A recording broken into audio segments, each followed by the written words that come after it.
নমস্কার বন্ধুরা, পম্পার কিচেনে আপনাদের সকলকে স্বাগত। আজ আমি আপনাদের সাথে অন্য এক রাজ্যের অপূর্ব স্বাদের মিষ্টির রেসিপি শেয়ার করব। আজ বানাবো বিহারের বিখ্যাত মিষ্টি মুচমুচে রসালো খাস্তা খাজা। খাজা গজা আমরা নানা রকমভাবে বানিয়ে থাকি, খেতেও কিন্তু বেশ লাগে। তবে সামান্য কয়েকটা ঘরোয়া উপকরণ দিয়ে খুব কম সময়ে কিভাবে আপনারা এই বিহারের বিখ্যাত খাজাটা বানাবেন সেই রেসিপি আজকের আমি আপনাদের সাথে খুব সহজ পদ্ধতিতে শেয়ার করব। আশা করছি আপনাদের ভীষণ ভালো লাগবে। এটা তো দেখতে সুন্দর হয়, খেতেও কিন্তু অপূর্ব হয়। একবার খেলে দেখবেন আপনাদের বারবার বানাতে ইচ্ছা করবে। তাহলে চলুন দেরি না করে আজকের এই অপূর্ব স্বাদের খাজার রেসিপিটা দেখে নেওয়া যাক। আজকের এই মিষ্টিটা বানানোর জন্য দেখুন এখানে এই বাটি মাপ করে এক বাটি আমি ময়দা নিয়ে নিলাম, আর নিয়ে নেবো এই বাটি মাপ করে এক বাটি আটা। আটা আর ময়দা দিয়ে আজকের এই মিষ্টিটা বানালে কিন্তু দারুণ খেতে হয়। আপনারা চাইলে শুধু আটা কিংবা শুধু ময়দা ব্যবহার করতে পারেন, তবে আটা আর ময়দা মিক্সড করে একবার আমার মতো বানিয়ে দেখবেন, অসাধারণ খেতে হয়। যে কোনো মিষ্টি জিনিসে একটু লবণ দিলে কিন্তু মিষ্টির স্বাদটা বেড়ে যায়, তাই এখানে একদম সামান্য একটু লবণ দিয়ে দিলাম। এবার সমস্ত শুকনো উপকরণ একটু হাত দিয়ে মেখে নেব। এখানে ঘি বা তেলের কিন্তু কোন রকম ব্যবহার করার দরকার নেই, জাস্ট একটু লবণ দিয়ে আটার ময়দার মিশ্রণটাকে একটু মেখে নিলেই হবে। এবার এখানে আমি দিয়ে দেবো অল্প অল্প জল। অল্প অল্প জল দিয়ে একটা এখানে নরম ডো বানিয়ে নিতে হবে। ডোটাকে খুব টাইট করা যাবে না, একটু নরম করেই মাখাতে হবে। তো এটা মাখানোর পর আমি আপনাদের দেখাচ্ছি ডোটা কেমন হলে আজকের মিষ্টিটা একদম পারফেক্ট হবে।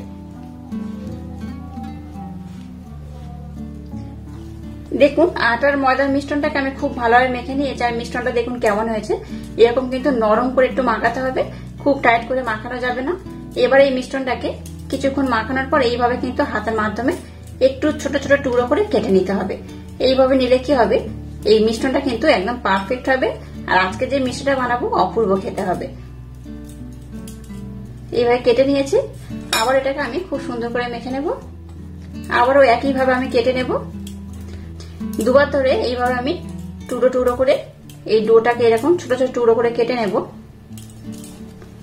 আবার এটাকে আমি মেখে নেব। এবার দেখুন হাতের মধ্যে একটু আমি সাদা তেল নিয়ে নিয়েছি।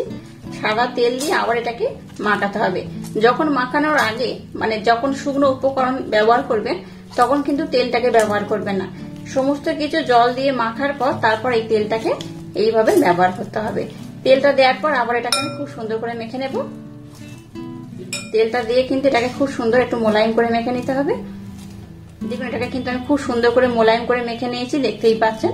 যাক, এবার মিষ্টনটাকে আমি 5 মিনিটের জন্য রেস্টে রেখে দেবো। আপনারা চাইলে হাতে যদি কম সময় থাকে তাহলে রেস্টে না রাখলেও চলবে, তবে 5 মিনিট রেস্টে রেখে দিলে কিন্তু এই মিষ্টিটা খুব সুন্দর হবে। যাই হোক, এটাকে এবার 5 মিনিটের জন্য রেস্টে রেখে দেবো। তারপর আমি নেক্সট স্টেপ আপনাদের সাথে শেয়ার করব। আর এই মিষ্টনটাকে অবশ্যই ঢাকা দিয়ে রাখবেন, খোলা বাতাসের মধ্যে রেখে দেবেন না। এটাকে আমি ঢাকা দিয়ে রেখে দেবো। এবার দেখুন গ্যাসটাকে জ্বেলে দিয়ে একটা কড়া বসিয়ে দিয়েছি। কড়ার মধ্যে দিয়ে দিচ্ছি এই বাটি মাপ করে 1 বাটি চিনি, আর দিয়ে দেবো একই বাটি মাপ করে 1.5 বাটি জল। এই 1.5 বাটি জল আমি দিয়ে দিলাম। এর মধ্যে সামান্য একটু এলাচ পাউডার দিয়ে দিলাম, আর দিয়ে দেবো একটু কেশর। এবার এখানে একটা আমি শিরা বানিয়ে নেব। শিরাটা কিন্তু একটা দুতার হলে যেমন হয় তেমনটা বানানোর দরকার নেই, জাস্ট একটু চিটচিটে ভাব হলেই কিন্তু হবে। আর এই কেশরটা দিলে কি হবে, কালারটা খুব সুন্দর হবে, আর মিষ্টিটা দেখতে তো ভালো হবে, আর মিষ্টির স্বাদটাও কিন্তু দ্বিগুণ বেড়ে যাবে। তো যাই হোক, এটাকে এবার আমি একটু ভালোভাবে ঘন করে জাল দিয়ে নেব। একটা দুতারের মতো ঘন করার দরকার নেই, জাস্ট চিটচিটে ভাব হবে যেমন, সেইভাবে এটাকে ফুটে নিলেই হবে। মিষ্টনটাকে দেখুন আমি 5 মিনিটের জন্য রেস্টে রেখে দিয়েছিলাম, ততক্ষণ আমি শিরাটাকে বানাতে বসিয়ে দিয়েছি। শিরাটা ততক্ষণ হতে থাকুক, ততক্ষণ এটাকে আমি আরেকবার খুব ভালোভাবে মেখে নেব। এটাকে আবার আমি মেখে নিয়েছি। এবার এটা থেকে আমি লেচি কেটে নেব। লেচিগুলোকে খুব বড় কাটার দরকার নেই, একটু এরকম ছোট ছোট করে কাটলেও হবে। মোট এখানে আমি 4টে লেচি কেটে নিয়েছি। এবার এটাকে আমি এইভাবে একটু গোল করে নেব। দেখুন শিরাটাকে আমি মোটামুটি একটু ভালোভাবে রেডি করে নিয়েছি, আর একটু ঘন করে আমি জাল দিয়ে নিয়েছি। দেখাচ্ছি দেখুন, এই দেখুন একটু চিটচিটে ভাব হলে যেমন হয় ঠিক সেই রকমই হবে। এখানে কিন্তু একটা দুতার হওয়ার দরকার, এরকম চিটচিটে হলেই হবে। এবার আমি গ্যাসটাকে বন্ধ করে শিরাটাকে আমি ঢাকা দিয়ে রেখে দেব। এবার এখানে আমি একটু ময়দা নিয়ে নিলাম। নিয়ে নিলাম একটা ডোটাকে এইভাবে একটু প্রথমে চেপে চেপে বড় করে নেব। এবার এটাকে পাতলা করে বেলে নেব। একটু পাতলা করেই বেলবেন, তাহলে কিন্তু মিষ্টিটা একদম পারফেক্ট হবে। চেষ্টা করবেন যতটা পাতলা বানানো যায় ততটাই পাতলা বানাবেন। তাতে করে কি হবে, মিষ্টিটা দেখতেও সুন্দর হবে, খেতেও কিন্তু দারুণ হবে, আর ভীষণ মুচমুচে হবে, খাস্তা হবে, আর মুখে দিলেই দেখবেন মিলিয়ে যাবে। এইভাবে একদম পাতলা পাতলা করে বেলে নেব আমি। দেখুন এটাকে আমি খুব সুন্দর করে বেলে নিয়েছি, আর কেমন হয়েছে দেখুন দেখাচ্ছি। এই দেখুন কতটা পাতলা করে বেলেছি, দেখে বুঝতেই পারছেন। আমি ধারটাকে দেখাচ্ছি, এই দেখুন এটাকে কিন্তু এতটাই পাতলা করে বেলতে হবে। আবার একটু আমি ময়দা নিয়ে নিলাম আর একটা ডো নিয়ে নিলাম।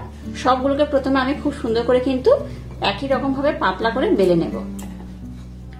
এবার দেখুন একটা পাত্র আমি নিয়ে নিয়েছি, আর পাত্রের মধ্যে দেখুন আমি একটু ঘি নিয়েছি, আর ঘিটাকে কিন্তু আমি একটু মেল্ট করে নিয়েছি। ঘিটাকে যদি একটু মেল্ট করে ব্যবহার করেন তাহলে কিন্তু খুব ভালো হয়।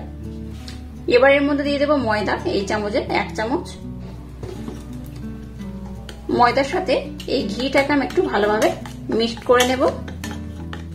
আর একটু ময়দা আমি দিয়ে দিলাম। এবার দেখুন একটা আমি রুটির মতো যেগুলো বেলে নিয়ে নিয়েছি, ঘি আর ময়দার মিশ্রণটাকে এর মধ্যে আমি দিয়ে দেব। এবার হাত দিয়ে খুব ভালোভাবে এটাকে আমি লাগিয়ে দেবো। এইভাবে খুব ভালোভাবে কিন্তু চারিদিকে লাগাতে হবে। ঘি ময়দার মিশ্রণটা যত ভালোভাবে লাগাবেন আজের মিষ্টি কিন্তু ততটাই সুন্দর হবে, মানে মিষ্টির রেজাল্টটা কিন্তু ততটাই পারফেক্ট হবে। দেখুন খুব ভালোভাবে আমি চারিদিকে লাগিয়ে দিয়েছি। এবার আরেকটা রুটি আমি নিয়ে নিয়েছি, আরেকটা রুটি এর মধ্যে আমি এই উপরের পোর্শনে দিয়ে দেবো। মোটামুটি একটু সমান মাপ করে দিলেই হবে। আবারও মিশ্রণটাকে আমি নিয়ে নিয়েছি, এর মধ্যে আবার একটু আমি দিয়ে দেব। আবার খুব ভালোভাবে চারিদিকে আমি লাগিয়ে দেব। দেখুন এই রুটিটার উপরেও কিন্তু আমি খুব সুন্দর করে ভালোভাবে লাগিয়ে দিয়েছি। আবার একটা আমি নিয়ে নিলাম। সবগুলোকে মানে আমি 4টে মোট রুটি বানিয়েছি, 4টে রুটি কিন্তু এইভাবে একটা করে লেয়ার আমি বসিয়ে দেব, আর এই মিশ্রণটা দিয়ে খুব ভালোভাবে চারিদিকে আমি লাগিয়ে দেব। একদম শেষ রুটিটাও আমি দিয়ে দেব। একদম লাস্টে যে রুটি ব্যবহার করবেন তার উপরেও কিন্তু একইভাবে দিয়ে দিতে হবে। এবার সম্পূর্ণ মিশ্রণটাকে আমি দিয়ে দেব। এবার সম্পূর্ণ মিশ্রণটাকে এখানে দিয়ে দিলাম। একটুও কিন্তু ওয়েস্ট করা যাবে না, সম্পূর্ণ মিশ্রণটা এখানে আমি ব্যবহার করে নেব। যেহেতু এই মিশ্রণটা কিন্তু আমার আর লাগবে না, তাই যতটা আছে সবটা কিন্তু এখানে আমি ব্যবহার করে নেব। সম্পূর্ণ মিশ্রণটাকে খুব ভালোভাবে চারিদিকে আমি লাগিয়ে দিয়েছি। এবার দেখুন এটাকে আমি রাউন্ড করব। একদম কিন্তু ছোট্ট ছোট্ট করে রাউন্ড করতে হবে, খুব বড় করে করবে না। এইভাবে কিন্তু একটু ছোট ছোট করে সরু সরু করে করলে খুব ভালো হয়।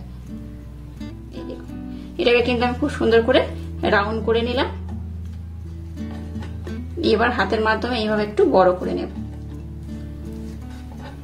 এইভাবে আমি বড় করে নিলাম।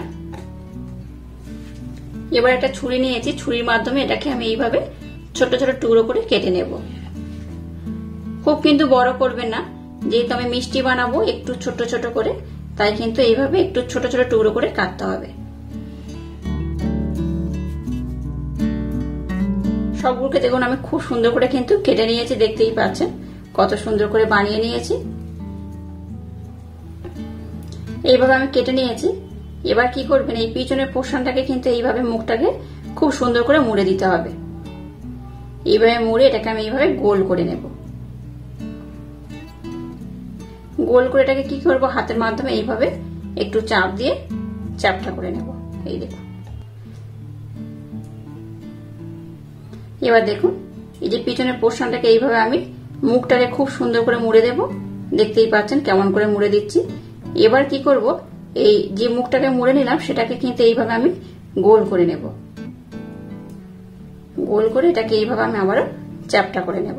এই দেখুন, এবার দেখুন একটাকে আমি নিয়ে নিয়েছি। এবার হাতের মাধ্যমে একটু চাপ দিয়ে নিলাম। এবার এটাকে আমি বেলে নেব।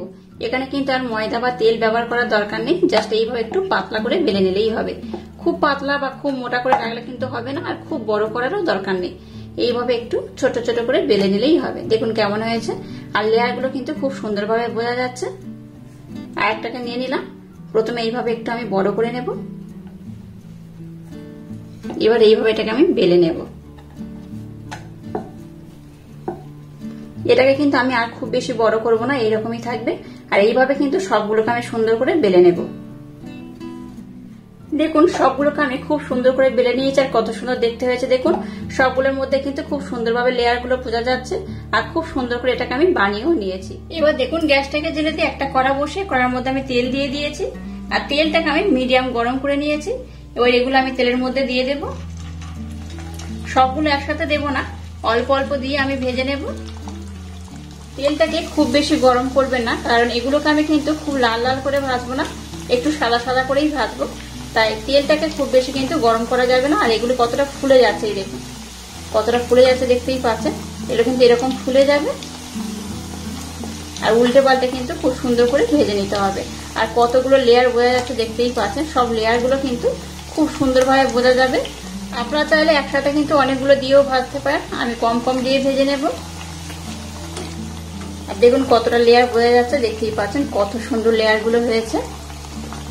সবগুলোর মধ্যে কিন্তু খুব সুন্দর করে লেয়ার গুলো বোঝা যাচ্ছে। দেখুন এগুলোর মধ্যে কিন্তু একটু হালকা লাল কালার আসতে শুরু করে দিয়েছে, দেখে বুঝতেই পারছেন কত সুন্দর হয়েছে।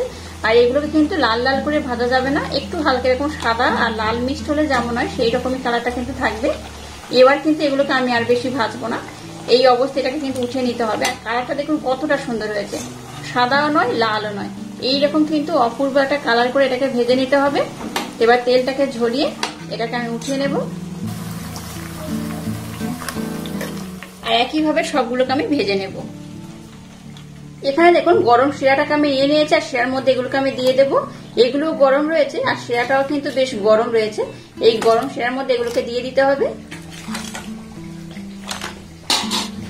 এগুলোকে গরম শিরার মধ্যে দিয়ে বেশিক্ষণ সময় দিয়ে কিন্তু রেখে দেবে না, তাহলে কিন্তু এগুলো খুব নরম হয়ে যাবে।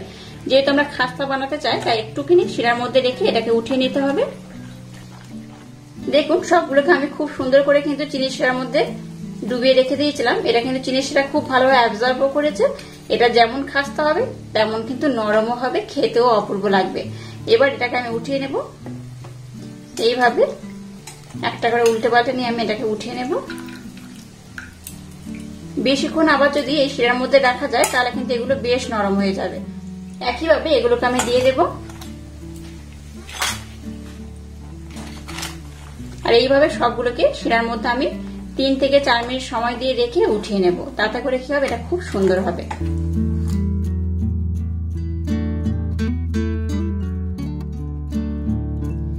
দেখুন সমস্ত কিন্তু এই মিষ্টি খাজাগুলোকে আমি রেডি করে নিয়েছি। এগুলো কিন্তু একরকম খাজা মিষ্টি বানিয়েছি, একদম বিহারের বিখ্যাত মিষ্টি। এই মিষ্টিটা কিন্তু ওখানে খুব চলে, দারুণ খেতে লাগে।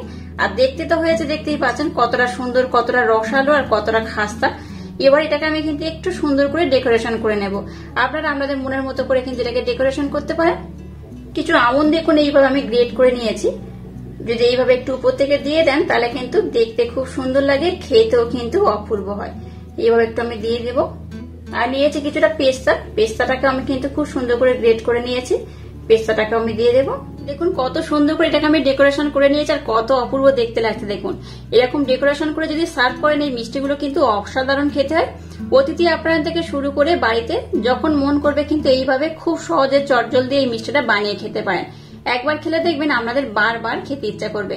তো একটা আমি দেখাচ্ছি, আমরা দেখুন কত সুন্দর হয়েছে। এই দেখুন এত রসালো তো হয়েছে, আর খুব কিন্তু খাস্তাই। দেখুন দেখলেই বুঝতে পারবেন কতটা রস। এই দেখুন আওয়াজটা শুনে বুঝতে পারছেন। এই দেখুন যেমন মুচমুচে তেমন কিন্তু রসালো। এই দেখুন রস পড়ছে, এই দেখুন দেখতেই পাচ্ছেন কতটা অপূর্ব হয়েছে। এই দেখুন এটা কিন্তু খেতে অসাধারণ হয়, একবার না বানিয়ে খেলে আপনারা বিশ্বাসই করতে পারবেন না যে এটা কতটা টেস্ট। ভীষণ রসালো হয়েছে, দেখতে তো সুন্দর হয়েছে, খেতেও অসাধারণ। একবার হলেও আমার মতো ট্রাই করবেন, আশা করছি আপনাদের ভীষণ ভালো লাগবে। আর আজকের এই ইউনিক স্টাইলে মিষ্টির রেসিপিটা যদি আপনাদের ভালো লাগে তাহলে চ্যানেলটাকে লাইক, শেয়ার, কমেন্ট এবং সাবস্ক্রাইব করবেন, আর পাশে থাকা বেল আইকনটা প্রেস করে দেবেন। তাহলে টাটা, আবার দেখা হচ্ছে নতুন কোনো রেসিপি নিয়ে।